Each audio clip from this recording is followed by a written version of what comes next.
আসসালামু আলাইকুম ভিউয়ার্স, আজকে আপনাদের কাছে আরেকটি নতুন ভিডিও নিয়ে আসলাম। আজকের ভিডিওতে আমরা জানবো ছাদে যে অনেক সময় ড্যাম হয় সেটা কেন হয়। আমরা জানি বৃষ্টির পানি ছাদে জমে থাকলে ছাদ ড্যাম হয়।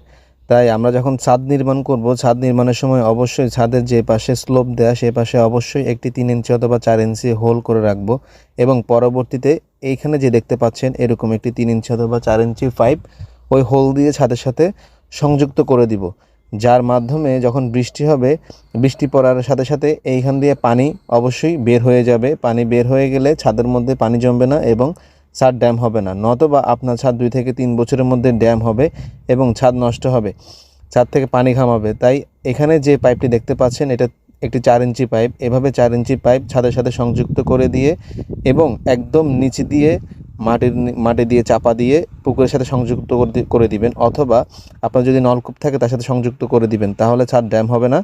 ধন্যবাদ।